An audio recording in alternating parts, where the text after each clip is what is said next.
प्रणाम। आप सभी को बहुत बहुत स्वागत है हमारे यूट्यूब चैनल पर आप सभी का। और आप सभी के लिए आज मैं बताने जा रही हूँ कि आप अपने आप को कैसे फिट और तंदुरुस्त रख सकते हैं। सिर्फ आप अपने सोने की और खाने की उससे आप अपने आप को फिट रख सकते हैं। सोने का मतलब है कि आप सूर्य उदय होने से पहले आपको उठ जाना चाहिए और उसके बाद में थोड़ा सा आपको योगा करना चाहिए या वॉक करना चाहिए।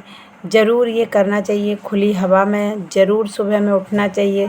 जो सूर्य की किरणें होती हैं, जो वो फर्स्ट किरण जो निकलती है वो आपके ऊपर सूर्य की ज़रूर पड़नी चाहिए। इन चीज़ों से हमें बहुत बहुत ज़्यादा ऊर्जा और एनर्जी मिलती है, जो कि हमें एक खाने से भी नहीं मिलती जितना कि हमें इससे मिलती है सुबह उठने से। सुबह का वातावरण एकदम से शांत होता है। उस टाइम पे आप जो भी मैनिफेस्ट करते हैं, यानी जो भी आप मांगते हैं भगवान से, वो आपको प्राप्त होता है।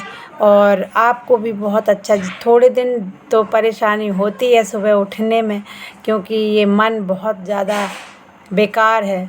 ये नहीं चाहता ही नहीं है कि आप अपने स्वास्थ्य को कैसे अच्छा करें। और ये मन को जीतने वाले ही इस दुनिया में स्वस्थ हैं। जैसे हमारे उनका नाम है जग्गी बाबा जो हैं, यानी सतगुरु जी महाराज जो हैं, वो अपनी सिर्फ़ और सिर्फ़ योगा क्रिया से ही अपना स्वास्थ्य और अपना सब कुछ बहुत अच्छे से कर पा रहे हैं। आज इस इतनी उम्र में भी उन बहुत अच्छे फिट और एकदम फिट हैं। ये हैं कैसे? क्योंकि वो उनको पता है सुबह का उठना कितना हमारे लिए लाभदायक है। तो इसीलिए सभी लोग सबसे पहले अपनी सोने की दिनचर्या को संभालिए, जागने की दिनचर्या को संभालिए। और जब भी आप सोते हैं रात में तो बाईं करवट सोएं, क्योंकि हमारा बाईं करवट सोने से हमारी जो सिस्टम होता है पूरा अच्छे से प्रॉपर तरीके से काम कर पाता है। पूरा पैर के ऊपर पैर रख के और बाईं करवट सोइएगा।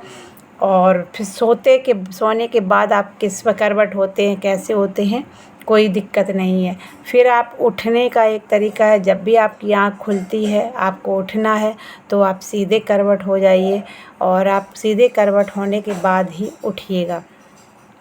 उठने के बाद में आप उसी बिस्तर पर कम से कम 10 मिनट बैठिए।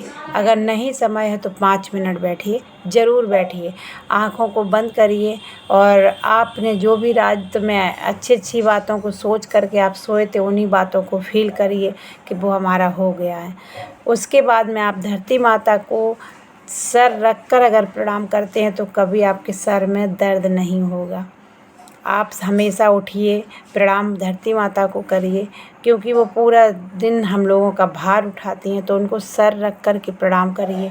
यानी जो हमारे सद्गुरु लोग होते हैं उनको हम लोग कैसे प्रणाम करते हैं, अपना सर झुका कर के।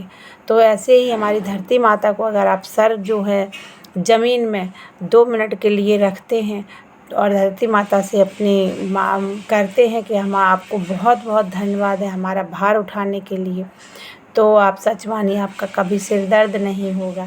ये छोटी छोटी चीज़ें हैं लेकिन बहुत बड़ा काम करती हैं। इसको आप लोग ज़रूर करिएगा।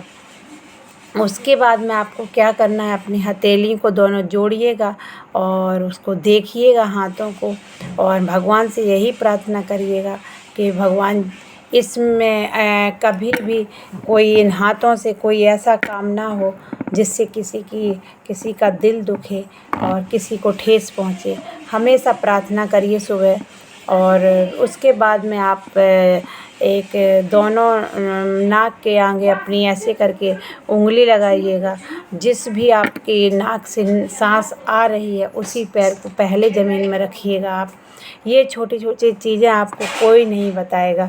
ये नाड़ी शोधन होता है, ये नाड़ी शोधन है। और इस नाड़ी शोधन से आपको ये पता चलता है कि हमारी कौन सी नाड़ी, ईला या पिंगला, कौन सी नाड़ी काम कर रही है। क्योंकि हमारी 2 नाड़ियाँ होती हैं, ईला और पिंगला। तो दोनों नाड़ियाँ एक नाड़ी चलती है और एक नाड़ी रुकती। कभी भी देखिएगा आप नाक के आगे उंगली लगाएंगे तो आपकी एक नाक से ही सांस आएगी, कभी इस सांस कभी इधर से कभी उधर से। तो इधर ईला इधर पिंगला होती है।